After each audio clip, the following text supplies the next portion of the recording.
stripping me bare and tossing me onto the street. Let us out of here. This is illegal. I instinctively curled my body inward, but my voice still came out in a terrified tremor. The synthetic voice gave an exaggerated, mocking laugh. Help me, I'm so scared. Haha, friends, guests, the countdown starts now. 30 minutes. Place your bets. Let's see how long they can resist the urge. And who gives in first? The comments grew more brazen. Oh, spares the high and mighty act. When the stuff hits, you'll be crying for him. They've been locked up for almost half an hour. Why hasn't the show started yet? Is this a fake? I bet 20 minutes. The girl's dose hasn't fully kicked in. Both of them are total smoke shows. Worth every penny. Stop messing around. Get on with it. I'm putting $200,000 on them not lasting. The substance? The one I'd only read about in trashy romance novels? I risked a glance at Ethan Rise. He was in far worse shape than I was. Cold sweat beaded on his temples. He was propped against the wall with one hand, his knuckles white and protruding. The muscles in his exposed forearm were taut and subtly shaking, like he was wrestling a silent beast. I finally understood the meaning of his earlier hesitant look. He couldn't speak. He was beyond opening his mouth for a casual chat. I ran to the heavy iron door and started beating on it like a maniac. Is anyone out there? Open up! Open the door! Stop! Sienna, that will only make it take hold faster.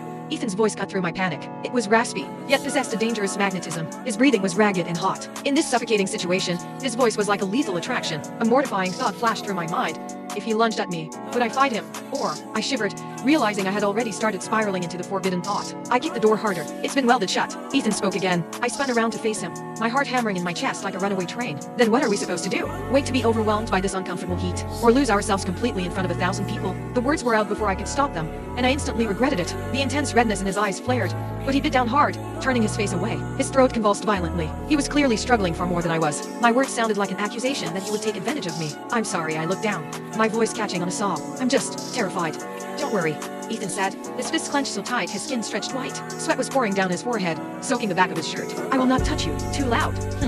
Seems like my hospitality was lacking. I didn't give you enough of the good stuff. The electronic voice was cold and sinister. The next second, a cloud of rose-tinted gas hissed from the ventilation duct. It smelled sickly sweet, like melted honey and a chemical burn, snaking its way into my nostrils. My fingertips immediately started to tingle with a terrifying numbness. Ethan spun around violently, his eyes fixed on me, pupils contracted to pinpricks. My heart seized, my body trembled uncontrollably, and I felt a surge of utterly shameful anticipation. Don't inhale! He roared and lunged, moving so fast he was a blur, his hand, burning hot,